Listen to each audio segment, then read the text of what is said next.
like raw fish bowls. We might be.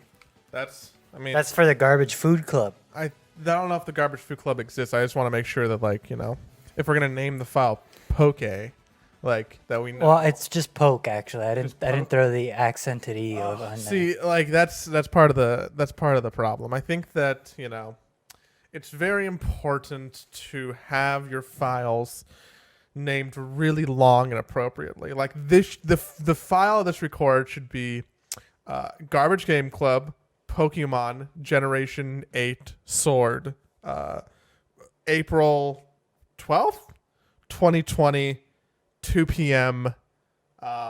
Nick Lamone. No one would ever do that. That's such a long filing name. That's like if you work for a corporation, that's like a mandated thing. But like even then, you would just abbreviate everything. GGC underscore Poke Sword underscore something. You gotta give everyone the most information possible, and in giving people the most information possible, I think that I'm worried that we're gonna do someone a disservice because we're breaking new ground in Garbage Game Club today. This is uncharted territory. I'm pretty sure this is the first occurrence that we have an episode recording that does not feature both of us completing the game. That's correct. That's correct? That's the first time that's happened? Yeah.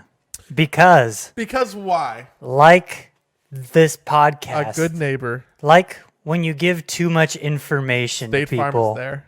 they have a tendency to just get kind of bored with the inundation of the amount of information you get. Because at a certain point, it's important for the entity to give you the capacity to just take it upon yourself to figure it out. And unlike Pokemon, it's just not fun. Because I could not finish the game. You cannot finish the game. I couldn't muster the interest to finish the game. This might sound inherently negative. I don't want it to be so. We did put this episode back by probably at least a month to try and give some kind of leeway to see if that spark could ever happen. But eventually we just came to a point where we're like, yeah, we're not going to finish, are we? Well, it's like the sunken cost fallacy, right? It's the idea like, well, I'm supposed to beat this game, but I'm not having fun. And the fact that I'm not having fun should be an obvious indicator of what I think about a game. Does that set a bad precedent though? Because what if I wanted to stop playing Sayonara Wild Hearts halfway through? Well, I feel like that's a little bit more of an unusual ask because that game is only like an hour long. Yeah, which is why it was fine for me to play that. But Pokemon, there's other games that I've stopped in the last couple of weeks. There's been multiple games that I've just stopped playing, and I think that I'm turning a new leaf about being able to just stop playing a game and being okay with it. Doom Eternal, stopped playing. That one really hurts because I paid $45 for it. It's the Pokemon Sword of Doom. It's maybe, or it wasn't for me. I guess I don't know. A lot of people like it. I stopped playing that. I stopped playing Killer 7, which I wanted to try after, having memories of it being something that's kind of like fun and heralded and weird and avant-garde. I stopped playing that because the gameplay wasn't fun. And I'm like, there might be something interesting here. This might be a cool podcast, but I'm not going to stop. I'm not going to play all of it. Right. Yesterday, I played about 2.5 hours of Outer Wilds. Stopped playing that too. That's funny. Why is that funny? No, I just think that's interesting. Did you play that game? I didn't really. I just picked it up briefly. I'm like, I think I'm going to like this, and then I haven't picked it up yet. See, but then same thing as Pokemon, right? Like you think you're going to like it, but you haven't the problem is all of something like the Outer Wilds came out in a time where there was a lot of stuff coming out, and so I was just like, oh well, the Outer Wilds will always be there. And then it's just one of those things where, quarantine's still going, baby. I'm probably going to revisit that bad boy real soon after the remake. After the remake? After the Final Fantasy VII remake, oh, yeah, you baby. got to keep doing that. Fucking, Yeah, so I feel more comfortable like letting games go at this point. Where in the past, I think I would have like just played all of Outer Wilds, even though I wasn't like really enjoying it. Even though I think that I enjoy the theory of it, but I wasn't really enjoying or having fun. So I just stopped, and I feel like that's a good that's a good habit to start to develop, and not to waste my time, which I realize is more and more valuable, right? Yeah. But Pokemon is something that I powered through and finished because I played this game over my Europe vacation. Yeah, over a trip. It was my airplane game. It was my up in a hostel by myself but couldn't really go to bed game. It was my waiting for my friends to get ready in the morning and take a shower game. So I played Pokemon in a lot of short little bursts all over the place on trains, what have you. And I was able to finish all of Pokemon Sword. I have, for I guess Pokemon background, I think Nick's a bigger Pokemon fan than I am. I think so. Probably. I think I've played more of the games than you. I've played one game of every generation except for Red and Blue. Okay. So I don't know what the full list is, but it's like, what? I did blue, gold, ruby, pearl. I played a little bit of white. I played a little bit of black. And then I played alpha, sapphire. And then I played Pokemon, a little bit of Sword. I think I played every generation. Emerald. Fuck. I played Emerald. I played Soul Silver. I played Heart Gold. Yeah. I played Diamond. I played Black. I played X. I played Alpha. Is that? Oh, and then we forgot Sun and Moon. I played Sun. I played Sun. I played Moon. Yeah. So I think that's everyone. And I played Sword. I think that's everyone. I might have just missed one. But I think I've played. Oh, I played. Did I play Leaf Green? Yeah, I played Leaf Green. Okay, so for the most part, you've experienced every generation of Pokemon, like outside of Blue and Red, but like Leaf Green is the same thing. And I have played Blue like on a Game Boy from a friend for 2 hours, but I just didn't play the game all the way on like a Game Boy. I think it was really Emerald that got me into it. And I was never really a Pokemon fan. Like I was never watching the anime. I never played the card game. Oh, I did it all, baby. I did it all. I played not only the card game, the anime. I also played like the N64 games, like Pokemon Stadium, Stadium 2, Pokemon Snap. I played the GameCube Pokemon Coliseum, which is a pretty solid game, actually. Which one's the one that has all the mini games? That's Pokemon Stadium 1 and 2. Those are fun mini games. You play a Scyther and you have to chop a log with the right timing against other people. Yeah, I played. I remember they always had that in Best Buy. Yeah, that one was like always active for sure. They were always playing Pokemon Coliseum in the Best Buy house, which is such like a weird thing to like. We're gonna tell our kids about, and they'll be like, "What the fuck are you talking about?" We all touch the same controller. Yeah, could you imagine that? Just ruled on it. There's probably still some Walmarts that have that, to be honest. I would say you played Pokemon Sword in the most ideal of circumstances because you played it in a hostage situation. Whereas it was basically the only game you had. Oh, I mean, I had other games to play. I could have finished Dark Souls again. I could have played. But it was like I could have played more Slay the Spire. But it was like one of those things where you were on a trip and you basically mandated it that whenever I am not moving, like personally, because I am on a plane, I am going to play Pokemon Sword, which I think Pokemon games, I think a basic RPG is perfect for these types of road trip hostage situations because they're all you have. They're very simple. You know exactly what you need to do. You never really get stuck and you feel a sense of accomplishment because as you journey on your own personal trip, so too do you make progress in the game. And I think that there's a level of comfort in that I think I used to be ensnared by because I didn't drive for the first 16 years of my life, so I just played Pokemon whenever I was in a car. And I loved Pokemon. I devoured Pokemon. I played Pokemon mostly not like that. When the new Pokemon game would come out, I would just lock myself in my room in my bed with my Game Boy 3DS. Well, I would do that too, but like, I definitely got into the nitty gritty for Pokemon back in the day, as far as like trying to breed Pokemon, trying to get like the rarest that shit is items, out the window. trying to min max my stats and stuff like I don't that. care about my EVs. Right? IVs and EVs back before they had a handy little tracker. Like it was just like, oh, I got 8 hours to kill. Time to raise some perfect Pokemon. Let's do it. No, that I've never once done that because that always felt like a criminal waste of time. There would always be something that I can be doing over that. Always. So there was like one of the games I think I tried to breed some Pokemon for because I wanted like the perfect team in like Soul Silver or something. And I'm like, oh man, I gotta get this Snorlax.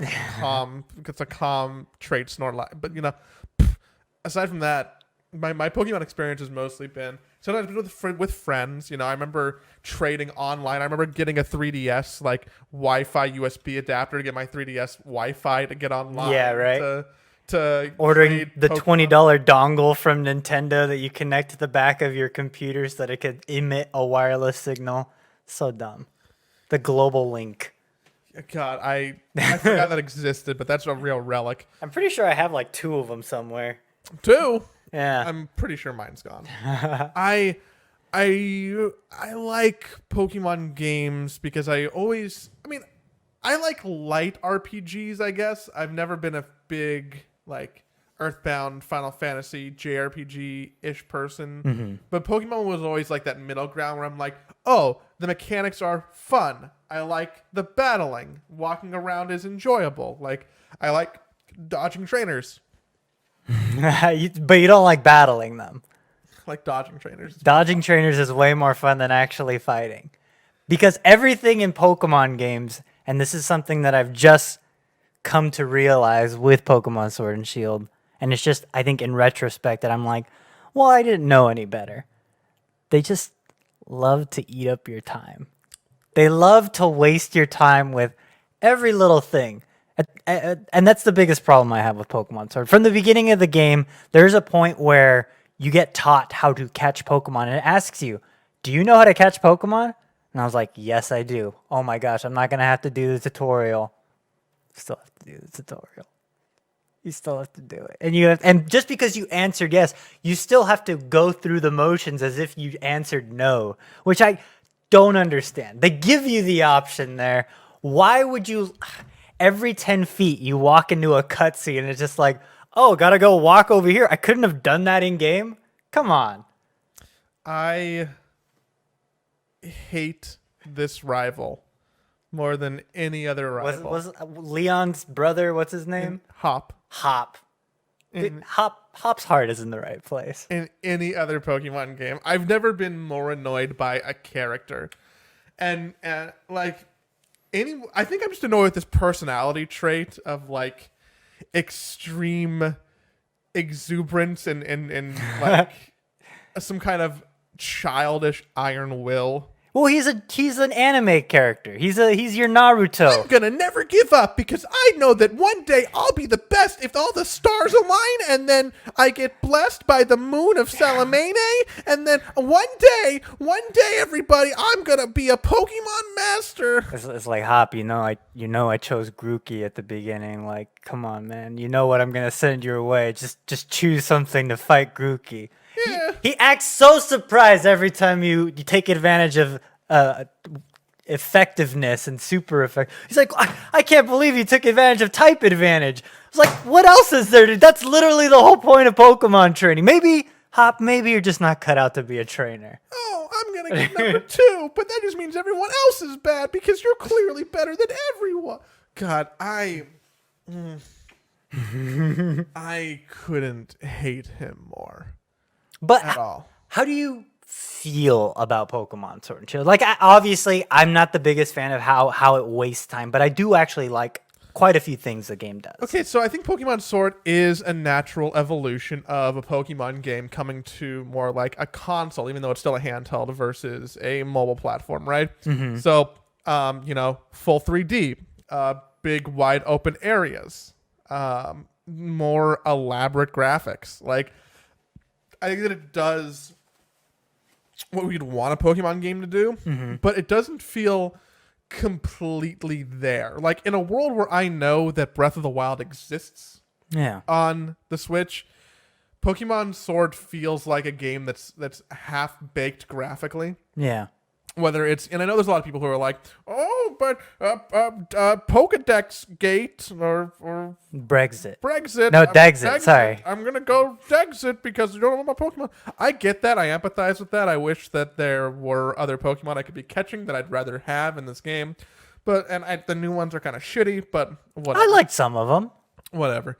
But just knowing that, like, oh, you can go in these wide open fields, and then you can't even like have Pokemon with a draw distance more than like 5 feet away from You'll you. be riding your bike through an open field and just like, oh, there was a Pokemon that just materialized out of nowhere. Okay.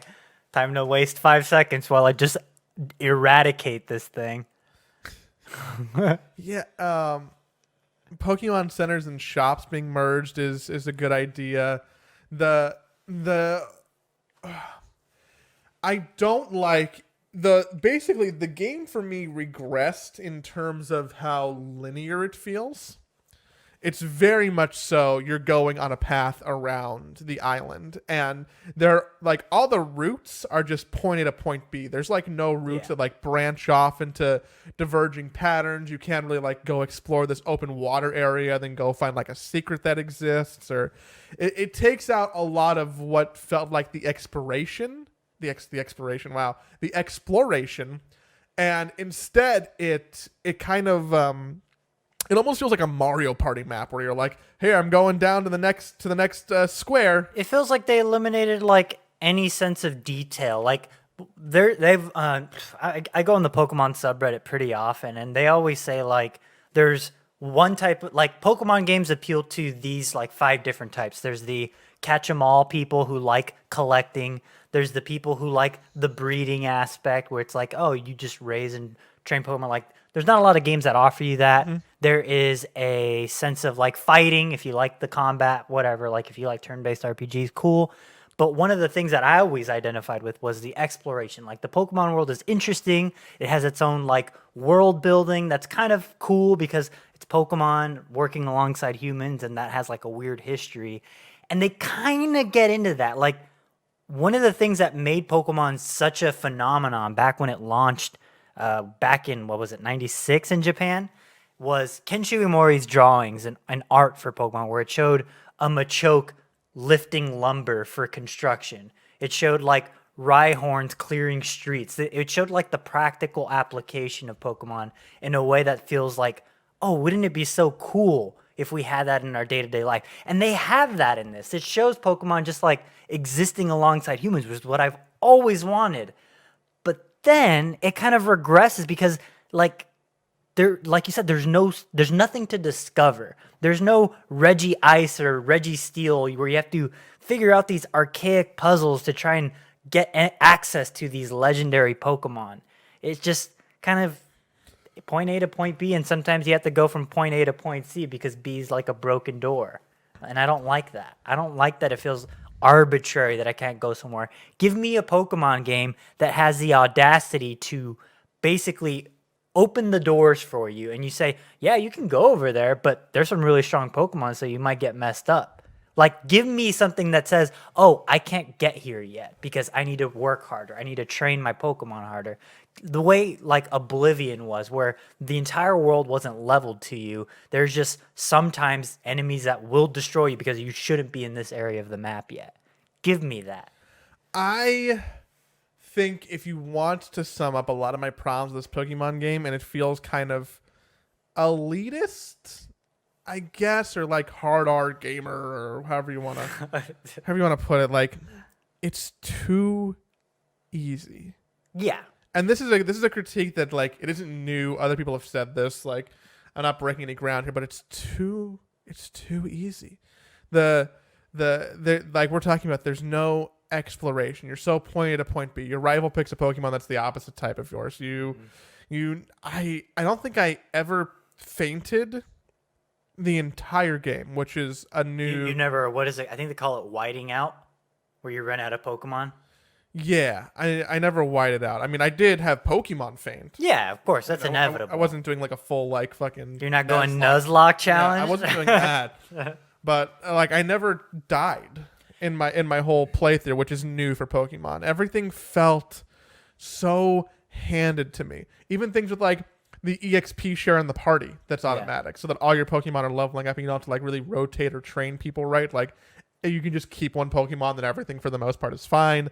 Like, it feels like they took Pokemon and they applied like the Paper Mario treatment to it, and they're like, This is the sticker star. hey, we had this RPG that was like kind of fun and in depth. Well, you know what? Actually, on second thought, let's just scale that back a wee little bit. But it's unusual though, because like the first defense and like apology for Pokemon is that it is a game for kids, which I totally understand. It is a game for kids. That being said, the original game for us. The original Dragon Warrior, the original Final Fantasy were games made for kids, and they were hard as hell. Like, they're just hard. And outside of that, though, taking a step back and saying, accessibility for a new generation of Pokemon player, new console, new generation, whatever. Like, you trace back maybe just a couple generations to Black and White 2, and those games were hard. Those games were just difficult Pokemon games, and I just... You had to get the right Pokemon to play the right gyms. Yeah, and I appreciated that sort of like for the most part, Pokemon is a simple game mechanically. It's a turn-based action or turn-based RPG where you have to take advantage of Pokemon weaknesses, Pokemon strengths, and figuring out how to balance a team. And upon getting a balanced team and covering your own weaknesses with Pokemon that will strengthen things that the other Pokemon are weak against, you pretty much have a foolproof way of playing the game from beginning to end. But I like that you have to have that kind of foresight, and I like that you have to pre-plan that sort of thing. And every now and then, the game will throw a dual type to kind of throw a wrench into your plans, which I appreciate. I have to adapt to survive.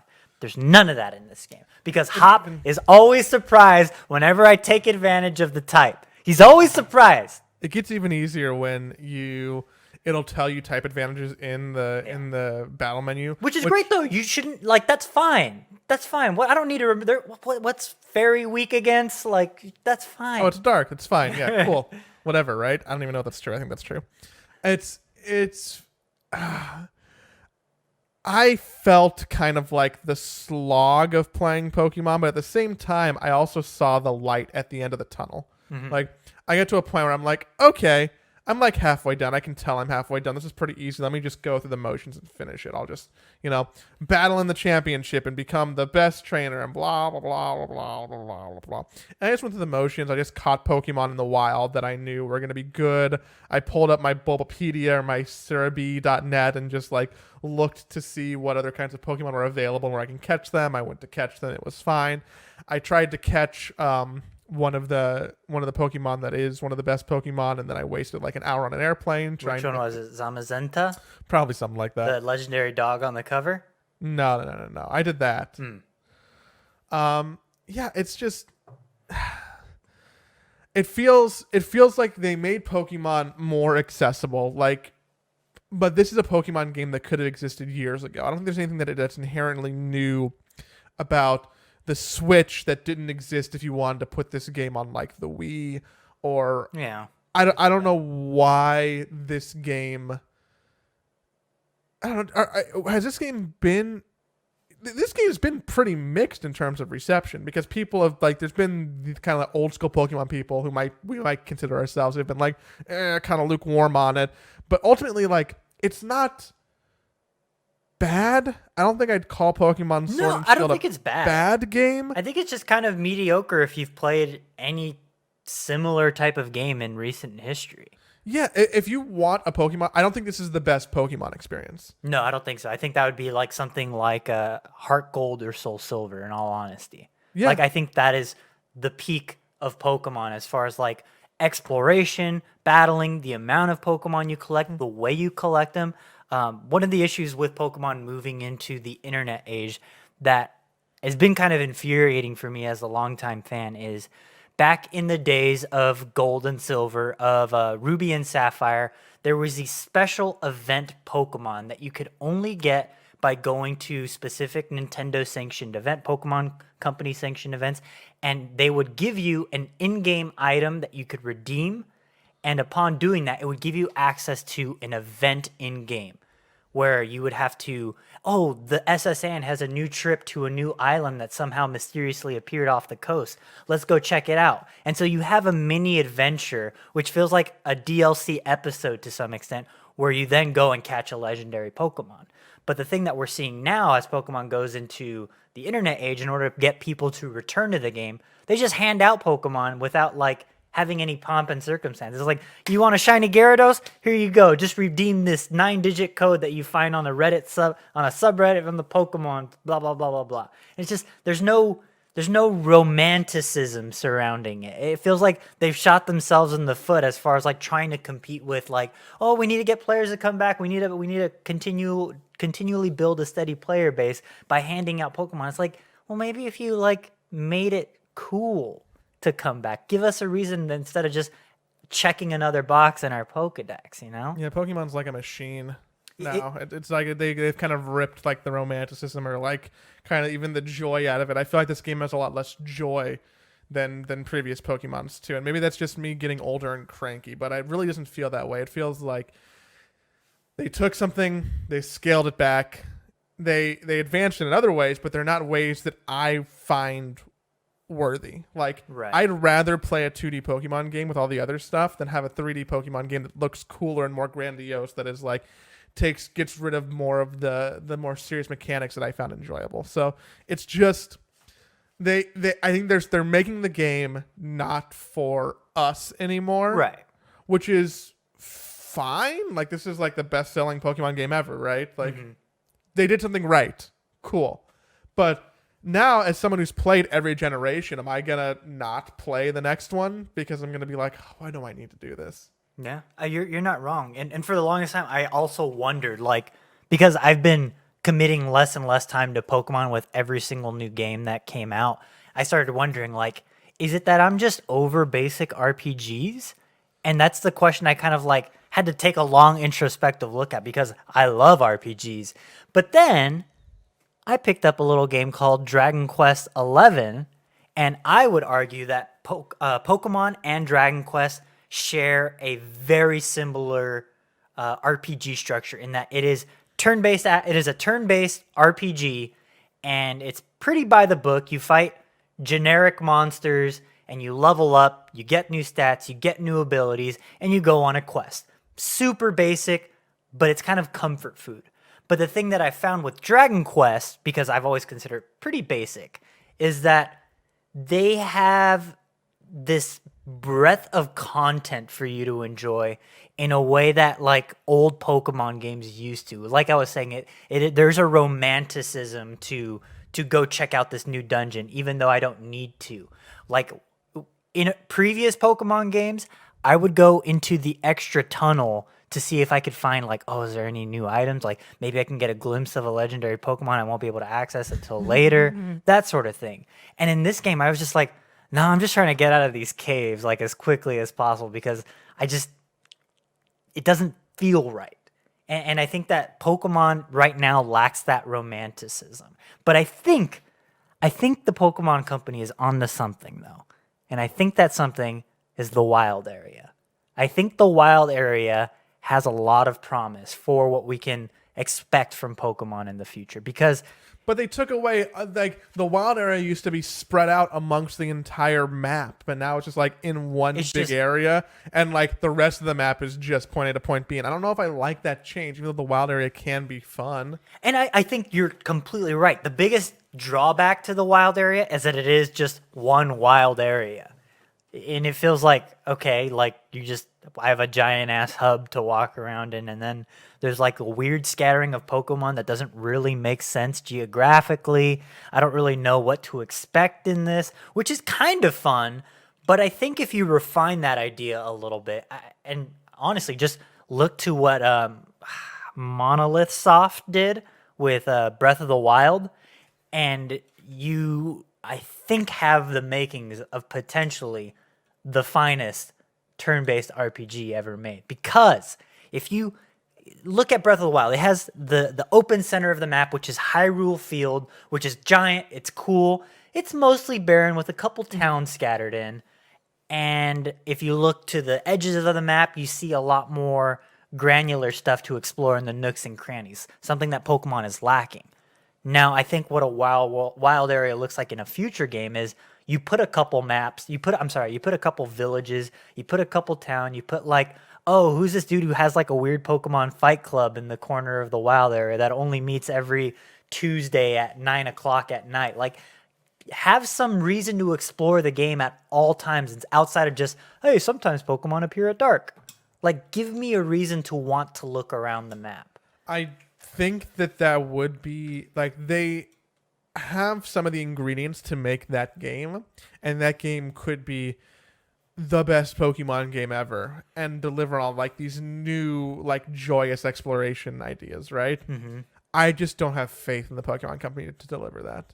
That's where I'm at. I feel like I don't trust this company to make a game that I want to play anymore. Yeah, I don't disagree. I don't know what it's going to take for, like, I know I was a big proponent of, oh, I'm excited for Sword because people are being shitty online about it. And I don't be shitty to the Pokemon company and don't like harass people because you didn't like their game. But I was just a little bit ultimately disappointed. Maybe I'll finish it one day, but No, like, you won't. but a lot of people will say, well, you're expecting too much from a kid's game. And I say that's bullshit because when I was a kid, the thing that fascinated me the most were games that I thought at the time were inscrutable, like a Final Fantasy Tactics, a game that is so layered with mechanics, so many rules, and so many ways of being able to succeed that I just kept kind of experiencing the game and learning from my mistakes, and then that overall crafted a better experience for me. So why wouldn't you do that for any kid? Like any kid's game. Why does a kid's game have to be easy? Why can't a kid's game try to challenge kids? Why can't it try to challenge adults? Just make a good game first and foremost, and then your demographic will try and learn it. Like that's the Games key. aren't art anymore. Games are just money mongering blah. Well, I see, and I think that there's, like all art, where it's just at odds with itself, trying to satisfy the machine while also having a personal satisfaction, because there are nice touches in this game, because the quality of life improvements for all of the people who are hardcore breeders, for the people who are hardcore into the IV and EV training, like, it's a night and day from what you used to have to do. The facilities that are in place to accommodate these players are so great. And honestly, I kind of feel like they're the core demographic for Pokemon games now. The people who are the hardcore, getting nitty gritty, and almost unnecessarily, because God knows there's nothing in the game that's going to challenge you. Those people are really loud, and the core is like, sure, but I think that if you appease those types of people with that content, I think overall you'll get more people interested in the core thing about your game, which is the combat, which right now is the most stale thing about Pokemon. It's so boring. It's so boring. Why give me 4 moves now? Just give me 8. Give me a list of commands. Give me the option to fuck up my move list. Not like, give me options, damn it. Give me room to make mistakes with my Pokemon party, because that, I think, will be the key to developing something very impressive in the long run. The way a fan mod for a classic RPG just makes the game harder. Like, I think you need some of that in a Pokemon game. I think it's going to be a long time until we talk about a new Pokemon adventure for a new generation. We're probably looking, years and years and years down the line. So yeah, hopefully, man, now we got the expansion coming. Yeah, I'm not going to touch that. The Isle of Armor and the Crown Tundra. I'm not going to touch that. It's going to be fine. The Pokemon Company can spend the next 4 to 5 years trying to make a next Pokemon game, and then I'll be 30-something and play the next Pokemon Oh my God. I'm having a moment. Joey, have you ever thought a mobile game would influence the core franchise that it's tied to? No. How do you feel about the raid battles? Well, I didn't do a single one. You didn't do a single one? No. You didn't fight the giant Pokemon? No. You don't like fighting giant Pokemon? No, who cares? Yeah, that's my biggest problem. Like, I think that the raid battles are an interesting concept because you go into the Pokemon Underground, which you'll be able to explore in the Crown Tundra DLC. But there's an interesting idea there because it's basically an instance dungeon in an MMO where you are just getting lobbied up with a bunch of random Pokemon trainers in an attempt to catch a giant Pokemon. My big problem, give me a reason to want to do it. Like, I don't give a shit about a giant Kangaskhan. Give me a reason to do anything in the game. Give me a Pokemon I can only get there. Give me a Pokemon that has a unique variant because it's an underground. Give me anything that's not just this Pokemon but big. Like, come on, that's so boring. Sure, sometimes you get better shiny chances, but like, I don't know. At this point, I'm even getting bored of shinies because, like, for the longest time, that was my thrill for Pokemon. I was like, I gotta get those shinies. I don't think I've ever seen a shiny in any Pokemon game I've ever played. I've gotten a couple shinies just by luck of the draw. But that just tells you how much Pokemon I played. And I think that you just need to add something new, Pokemon Company, something to spice up the life. Like, camps aren't doing it for me because mostly they feel like a waste of time. Nothing is. I'm telling you, like, I mean, I'm the one who finished the game, right? And nothing is doing it for me. I like the curry idea. I think it's cute. And the curry looks delicious every time. Even the one with the slowpoke tails. Who cares? It's cute. And I'm fine with things being cute, but also give me something, man. Give me something. Well, you got other things you can go play now. I mean, I know you haven't touched Pokemon in a while. But you got other things you can go play now. See, like, go play Final Fantasy VII. Enjoy that. Well, I'm playing the Final Fantasy VII Remake now, and it's really interesting to play that while talking about Pokemon, because at first I was worried that the remake would make the mistakes that Pokemon Sword did, because I thought it would be like, you know, it's just the trappings of all the things you love without any meat in between. And for the beginning of the game, I was like, I'm not really feeling this. But then once you actually get into a town, it feels like a lived-in world. I know I said in Pokemon Sword that the Pokemon are working alongside humans, but it really feels like a facade. It feels like there's nothing hustle and bustle about this Pokemon world. Like, outside of just, oh, there's a Pokemon in the street carrying stuff. That's cool. But, like, I don't know. Give people... Look at Oblivion, look at a basic-ass open-world RPG, give every AI, give every character a schedule, have them compete with you to catch Pokemon, have Pokemon run out, have Pokemon refill on a weekly counter, have there be some competition with the townsfolk to some extent. Give me items that will be locked out because I didn't upgrade this thing enough. Like, give me something, please.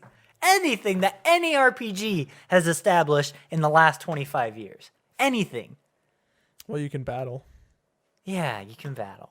You can do that in every Pokemon game. I'm worried that we're saying the same thing over and over again at this point because, like, I think it goes to show that we both kind of care because we both have been playing Pokemon for, you know, the majority of our lives in games like this. So it's, like, kind of a bummer to see the franchise get to a point where we're not super stoked about it anymore. And again, like, I don't know if that's us evolving, pardon the pun, or like this Pokemon becoming more mainstream, which feels like a lame cop out.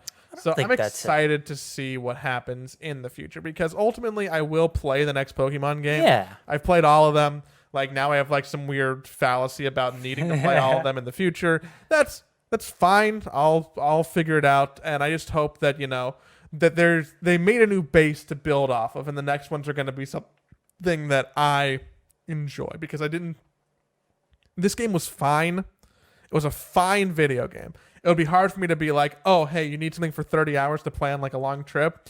Maybe think about Pokemon if you like it. I'm sure it'll be fine. It'll be comfort food. I don't want something to be fine. I'm at the point where I want something to be good. Yeah. And Pokemon isn't good. It's fine. Yeah. It's the comfort food, but then you realize you see the grease caked up on the bottom of the plate, and you're like, oh, man, I shouldn't have done that. I shouldn't have. They need to learn from Pokemon Coliseum. Have a darker turn in the game. Yeah. But outside of that, thank you so much for joining us on this Garbage Game Club. Joey, what is the next game on this list? Oh, dude, you know, I don't want to pull back the curtain because I know that oftentimes by pull back the curtain, I mean I don't want to expose to the audience, you know, our process. But normally, these aren't surprises because we just talk about it beforehand. It's called production or pre-production. Yeah. You know, I like surprises. It's like the thing that Pokemon's not doing. You know, I like the surprise. You like the surprise? Yeah. I'm worried that you're not going to be able to play another video game within the next, like, I don't know, week at least time frame, because you're going to be so hyper involved with Final Fantasy I've remake. already put like 13 hours in. That's great. I hope that you're still taking showers. Not today yet. That's what that was. Okay. I know that I probably can't pick something that you're not too unfamiliar with. So I think I need to pick a game that you've already played. And then I could just kind of hop back in. I've probably played recently. And there's been a couple of those. I played a lot of games recently, but I think you haven't played most of them. So I'm trying to take a swing at one that I think you've played. And if I narrow it down in my head, this is live production, everybody. I'm just talking. There's one right answer for you to say right now. It's There's one right answer. Hyper Light Drifter. Ding ding ding! You win. That's a the game. That's the next Garbage Game Club game. It's going to be Hyper Light Drifter. Hyper Light Drifter by Heart Machine. Heart Machine Studios no longer exists, but actually no, they do. They're making a new game. So yeah, we're gonna talk about Hyper Light Drifter, an indie darling that came out like 3 years ago. Yeah, I was on sale on the Switch, so I bought it. So I'm finishing that up. See, there you go. So the next game will be Hyper Light Drifter by Heart Machine. Until next time. Play more games? Oh, also, if you're listening to this on those free RSS feeds, you little freeloader, consider backing us over on patreon.com at the $5 tier. Not only will you get access to this podcast, but we should really figure out how to make Joey Hates Movies work. Probably via Discord call. Surely that would work. Probably, yeah. So we will be watching The Assassination of Jesse James by the coward Robert Ford. Did I say that right? I think I said it right. Yeah, I've been waiting to watch that because I normally like to watch the movies a couple days before the podcast, so they're really fresh in my mind. So that's just been, I've been not doing homework. I think we could do that because the other day I had a movie date with Adam and we watched Vin Diesel's Bloodshot. I'm so sorry. You guys need to do better things in your life. It was very fun. We were just making fun of it the whole time when we drank beer. It was great. But you too can make fun of us while you drink beer, but please don't because, you know, we're cool dudes. But thanks again for joining us. Goodbye.